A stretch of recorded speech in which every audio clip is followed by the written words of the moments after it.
Hi there, I'm Ava. I work as an insurance agent, a job that keeps me glued to my desk or on the phone most days. I live in a cozy house that my grandma left me when she passed. It's a bit old-fashioned, but filled with memories and comfort. My life's pretty routine: work, home, a bit of gardening, and then some more work. Dating? Who's got the time? After another long day filled with claims and paperwork, the loneliness of the big, quiet house really hit me. That's when I thought, why not try online dating? I took a couple of decent pics in front of the house and some from my trips to Europe last summer, slapped them up on a dating site, and hoped for the best. Barely had I refreshed the page when a message popped up. It was from Ethan. His profile showed a guy with a confident smile, standing in a garage full of cars. The caption said he ran his own car repair shop. Just my type, a guy who knew how to handle tools. We hit it off right from our first chat. Ethan was straightforward, no airs about him. He said, "Hey Ava, I see you've been to Italy. Got any good travel stories?" I laughed, typing back quickly, "If getting lost in Venice and ending up on a private gondola counts, then yeah, loads." "Sounds like my kind of adventure," he replied. And just like that, we kept messaging back and forth. He had a sense of humor that made even a bad day good. Our first date was at a local diner. Nothing fancy, just good burgers and fries. When I saw him waiting outside, leaning against his beat-up truck, he waved and grinned. It was easy to smile back. The conversation flowed as smoothly as the milkshakes we ordered. Ethan was all about his shop and the cars, and I shared tales from the insurance battlefield. But when he talked about his family, his tone changed a bit. "I owe a lot to my mom, you know? She raised me by herself." I didn't think much of it then. I was too caught up in his stories, his laughter, and the way his eyes lit up when he talked about his latest car restoration. By the end of the evening, I was glad I took the plunge into online dating. Ethan was a breath of fresh air, someone who seemed genuinely into the things I cared about. We made plans to meet again, and I went home feeling something I hadn't in a while: excitement. The more we dated, the closer we got, and it didn't take long before we were talking about a future together. He was easy to love, with his quick smiles, and the way he'd fix anything that broke around my house, just like he promised.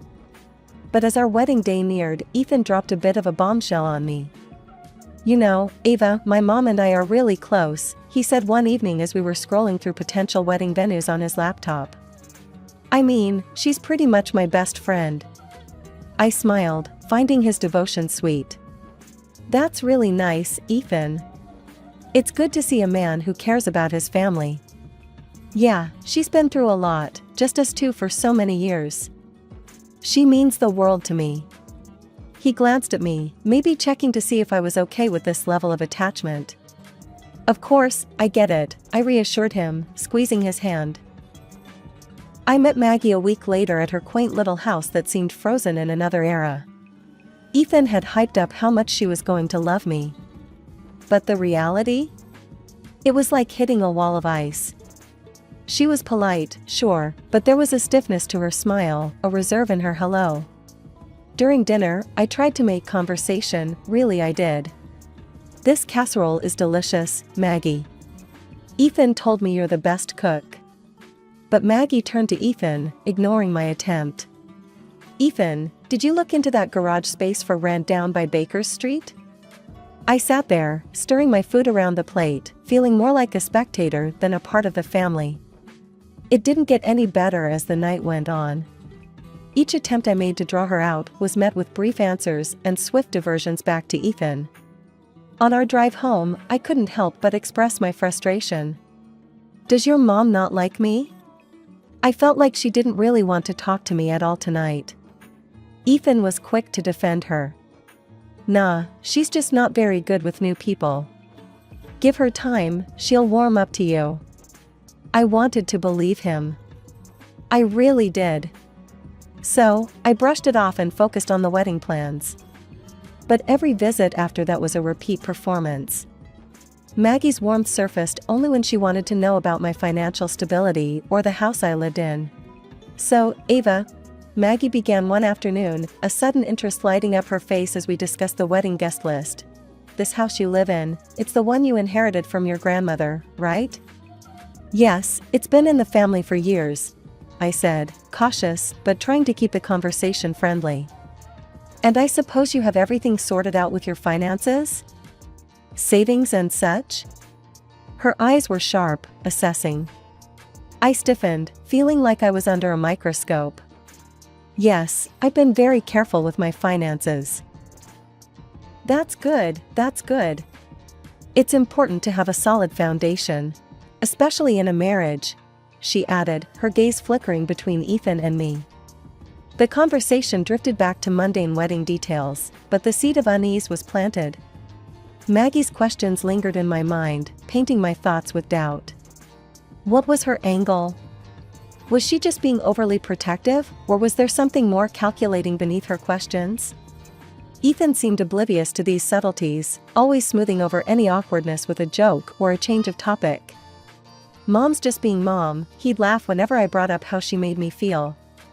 As the wedding day drew near, the excitement I felt was tinged with nerves, not just about the big day, but about everything that was becoming increasingly complicated with Ethan's family. A question that had been nagging at me finally slipped out one evening while Ethan and I were checking off items on our to-do list. Ethan, how come your dad isn't on the guest list? I asked, trying to sound casual, but I was genuinely curious. He looked up from his list, a frown briefly crossing his face. My dad? Ava, he left us when I was just a kid. He made his choice, Ava. I don't see any reason to drag up the past now. I nodded, respecting his feelings, but something didn't sit right with me. It felt like there was more to the story, and on a whim, I decided to dig a little deeper. Using a bit of my insurance sleuthing skills, I managed to find a contact number for Ethan's dad, Michael. The next day, while Ethan was at work, I made the call, my heart racing as it rang. Hello? The voice on the other end was cautious, reserved. Hi, Michael? My name's Ava. I'm Ethan's fiancée. We're getting married soon, and I thought you should know. I stumbled through my introduction. There was a pause, a heavy silence that made me think he might just hang up. But then he spoke, his voice laced with a mixture of surprise and something else I couldn't quite place. Ava, that's news. But listen, I think it's best if I stay out of it. Ethan's made it clear he doesn't want me in his life. His words were calm but firm, yet he added something that sent chills down my spine. Just be careful, Ava. With him and his mother. There's more going on there than you might realize. I stood there for a moment, phone in hand, bewildered. Was he just a bitter ex-husband and father, or was there really something I needed to be wary of? Shaking off the unease, I decided he must just be a little out of his mind, as Ethan had implied. The wedding day arrived, and it was like a dream. Everything was perfect, from the weather to the flowers. But even the most beautiful day couldn't keep the shadows at bay. Maggie, Ethan's mother, was a force to be reckoned with. From the moment the ceremony started, she was ever present, hovering close to Ethan, adjusting his tie, whispering in his ear.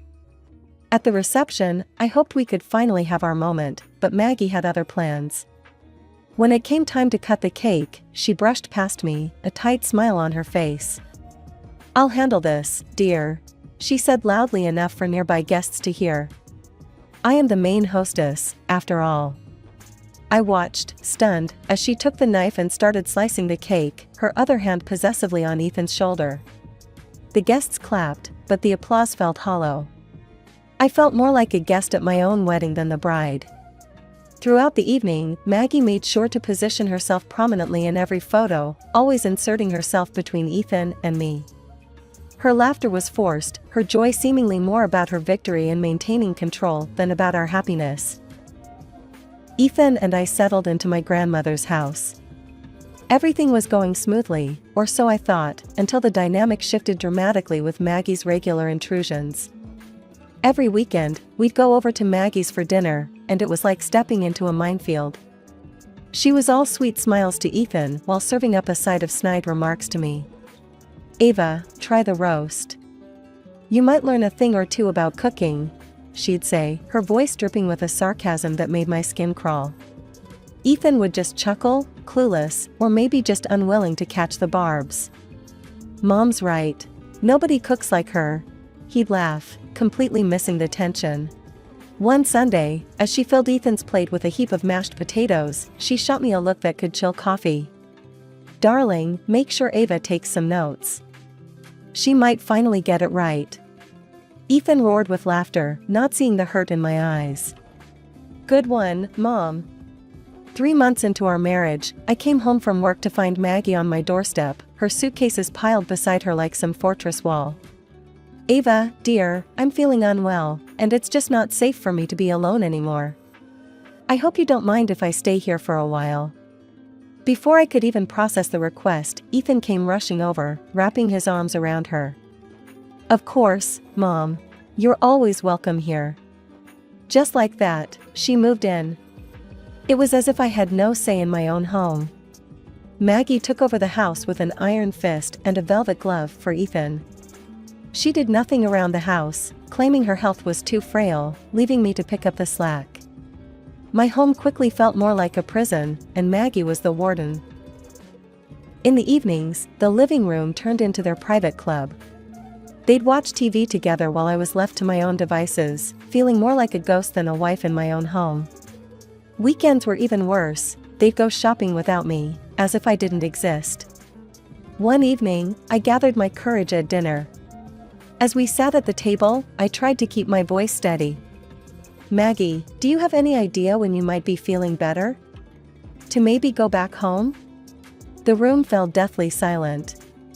Ethan's fork clattered to his plate as he stared at me, his face contorting in anger. Are you trying to kick my mom out? He exploded, his voice filling the room with a cold fury I hadn't seen before. No, Ethan, that's not what I meant. I was just asking because. But he didn't let me finish. He stormed off to his room, slamming the door behind him. Maggie sat there, a smug smile playing on her lips, her eyes gleaming with triumph. Looks like you put your foot in it, dear, she taunted, her voice low and menacing. I sat there, stunned and alone, the clinking of cutlery echoing my shaking hands. What was happening? How had my life turned into this nightmare? One morning, I was pulling out my favorite blouse for work when I noticed it looked off. The color was faded, the fabric rough, and the seams slightly torn. Puzzled, I dug through my wardrobe and found more of my clothes in similar states of ruin. That's odd, I muttered to myself, examining a particularly discolored sweater. Maggie, who was always buzzing around, chimed in with a too-sweet tone. Oh, dear, that's my fault. I mixed up the laundry last week, must have used the wrong detergent. You know how it is, these things happen. Her words dripped with faux concern, but the glint in her eyes said otherwise. It was clear, this was no accident. This was on purpose. And sure enough, none of Ethan's clothes showed any signs of damage. When I confronted Ethan about it later that day, his reaction was dismissive at best. You know how Mom is. She's getting older, mistakes happen. Looks like you're not taking good enough care of your stuff, Ava. His words stung, and I felt a cold realization settling in. I was alone in this. As days turned into weeks, more of my things started to mysteriously deteriorate. My favorite lipstick found smashed, my skincare creams diluted, Maggie's tactics grew bolder. The strain was unbearable, and one evening, I couldn't hold it in any longer. Ethan, this can't be a coincidence anymore. Your mother, she's doing this on purpose. She's ruining my things. I exclaimed, my voice tinged with desperation. He looked at me, his expression unreadable. Then, after a moment, he sighed. Look, Ava, maybe you need a break from all this stress. Hey, I know, I've got just the thing. I got us a gift, a weekend trip, a mountain hike. It'll be good for you. My heart lifted at the idea. Really? Just the two of us? That sounds wonderful, Ethan. His face shifted uncomfortably. Well, actually, I was thinking, it could be a great chance for you and Mom to patch things up. She's excited about the trip too. My heart sank. You want me to go hiking with your mother? After everything? It's either that or you don't really care about making our family work, he shot back, a harsh edge to his voice that I hadn't heard before. I was trapped. So, I agreed, defeated and utterly drained. When I told Maggie, her response was unnervingly cheerful. That sounds lovely, dear. We'll have such a good time. She beamed, her satisfaction evident. That night, as I packed my backpack, the weight of what lay ahead felt heavier than any mountain gear. The thought of spending days in the wilderness with Maggie was daunting. The morning of the hike was crisp and cool, the air fresh with the scent of pine and earth. As we set out with our group, Maggie seemed unusually pleasant, chatting with other hikers and even sharing jokes. For the first few hours, everything went smoothly. The scenery was breathtaking, with vast landscapes stretching out under a brilliant blue sky. Maggie kept pace and didn't complain, which eased some of my tension. Maybe, just maybe, this could be a new beginning for us. However, as the terrain became more challenging, Maggie began to slow down, her breaths turning heavy. Ava, darling, I need to rest for a bit. Go on, I'll catch up. She gasped, stopping to lean against a boulder. I'll stay with you for a bit. We can go slow, I said, settling next to her. After a short rest, we attempted to catch up with the group, but Maggie's pace was slow, and it wasn't long before we were alone. The sounds of our companions faded into the distance. How far do you think they've gone? Maggie asked, her voice tinged with worry. Please check from that rock over there. You might get a better view. As I climbed the rock, focused on locating our group, I felt a sudden, sharp shove from behind. My feet lost their grip, and I tumbled forward, the ground rushing up to meet me as I blacked out. When I regained consciousness, the pain hit me like a wave. My arms were scraped and bruised, throbbing with each heartbeat. Worse, my leg was twisted at an odd angle, pain flaring with even the slightest movement. Panic set in as I realized Maggie was gone, along with my backpack that had my phone, water, and food. Maggie! I screamed, hoping she was nearby, that this was some terrible mistake. But there was no answer, just the rustle of leaves and the distant call of a bird. As dusk approached, I knew I couldn't stay on the ground, the risk of wild animals was too real. Wincing with every movement, I managed to pull myself onto a large rock, where I spent a chilling, miserable night, shivering and waiting for dawn. At first light, I forced myself off the rock, pain shooting through my leg. I had to find our trail, had to get back to where the bus would meet us. Every step was agony, but the thought of being left behind drove me forward. Hours passed, each one a test of my will. Finally, I heard voices. A group of hikers appeared like a mirage through my tears of pain and relief. Help, please, I need help, I cried out, my voice hoarse. They didn't waste time with more questions. One of them radioed for help while the others made me as comfortable as they could. Eventually, rescue services arrived, and I was transported to a hospital, the pain a constant companion.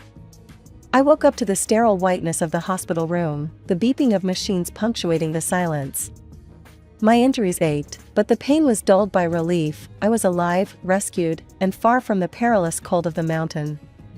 Tears of happiness rolled down my cheeks, not just from the pain, but from the sheer joy of survival. With trembling fingers, I reached for the phone on the bedside table. My first call was to Ethan. My heart pounded as I dialed the number from memory, rehearsing the words in my mind. He needed to know the truth about his mother, about what happened. Ethan, it's me, I started, my voice quivering. I need to tell you something important. Your mom, she pushed me off a rock and left me there. His response came fast and fierce, a torrent of anger that I hadn't anticipated. You're lying, he yelled into the phone. My mom told me everything. She said you abandoned her up there and faked your injuries. How could you accuse her of such a thing? I'm not lying, Ethan. It's the truth. She left me there alone. My plea cracked with emotion. You're just trying to tear us apart. I can't believe you'd stoop this low. You know what? I don't want to see you. I want a divorce. His words were like daggers, and before I could respond, he hung up. Stunned, I lay back against the pillows. His words echoed in my mind, a harsh reminder of the tangled web I was caught in. As I processed the shock, a thought surfaced, the warnings from Ethan's father, Michael. Maybe he would understand, maybe he could help. I found his number and dialed with shaky hands. Michael, it's Ava. I need to talk to you, it's urgent, I said as soon as he answered. He was at the hospital within the hour, his expression grave. We sat in the small, cramped space of the hospital room, and I told him everything. Michael listened intently, his brow furrowed in concern. When I finished, he sighed deeply. I've always known she was too attached to Ethan, but this is something else. She once tried to harm me too, did something to my car brakes. Wanted Ethan to have everything. Why didn't you go to the police? I asked, my voice barely above a whisper. I had no proof, just suspicions. Nothing concrete enough to take to the authorities, he explained, his voice heavy with regret. We need to do something, Michael. We can't let her get away with this, I insisted, the resolve hardening in my voice. That night, lying in the dim glow of the hospital room, I called my mother. It took some persuasion, but she agreed to play a part in the plan we were forming. Mom, just casually mention to Ethan that I'm dying. Say the injuries were worse than they thought, I instructed her, my voice low. The morning after my call with my mother, the hospital room's door swung open. I braced myself as Ethan and Maggie strode in, their faces a mix of faux concern and barely concealed eagerness. I lay there, my breathing shallow, feigning the brink of death as we had planned. Oh, Ava, you look terrible, Maggie said, her voice dripping with fake sympathy, but her eyes glinting with something akin to triumph. I moaned weakly, keeping my eyes half closed as Ethan hovered by the bedside, his expression conflicted but mostly impatient. Maggie leaned closer, lowering her voice, but not enough. Everything's going as planned, Ethan. Soon, all this, her house, her money, it'll all be yours. Ethan glanced around nervously before kissing his mother on the cheek. I'm so tired of all this drama, he muttered. It'd be easier if she just went quickly. My heart pounded at their words, a mixture of fear and fury coursing through me, but I held still, waiting for the final piece to fall into place. And to think, Maggie chuckled quietly, her cold breath brushing my face. It was so easy to push her off that cliff. She actually thought I was tired. And when I told the others she'd gone back on another bus, they believed it. That was the moment Michael chose to enter, his timing perfect. Got all that, have you? He announced loudly, holding up his phone, which had been recording their conversation. The color drained from Ethan and Maggie's faces as they realized what had happened. Ethan's mouth opened and closed, no sound coming out, while Maggie's initial shock quickly morphed into a scowl. She made a move as if to snatch the phone, but Michael stepped back, blocking her path. The police are on their way, Michael stated firmly. I sat up then, throwing off the guise of weakness. And here's something else for you, I said, holding out the divorce papers to Ethan. His shock turned to horror as he took the documents, his hands shaking. You'll pay for everything. All of it, I said, my voice stronger than I felt. Ethan turned to his father, desperation in his voice. You can't let them lock me up, Dad. You'd have no one left. Michael's expression was one of utter disdain. Actually, I will have someone. Ava's pregnant. And I will make sure my grandchild and Ava have everything they need. The revelation hit everyone like a bolt. Ethan staggered as if struck, his face ashen, while Maggie's eyes widened in disbelief. Before more could be said, the police arrived. They listened briefly to Michael's explanation, checked his recording, and then handcuffed Ethan and Maggie. As they were led away, the reality of their situation finally seemed to dawn on them. In the months that followed, the trial was swift. The evidence was undeniable, and both Ethan and his mother were sentenced to significant terms. The house became peaceful again, and with Michael's support, I prepared for the new life I was about to bring into the world. When my son was born, it was with a sense of relief and renewal. Michael was there, beaming, as he held his grandson for the first time. "He's going to have a good life," he promised, and I believed him.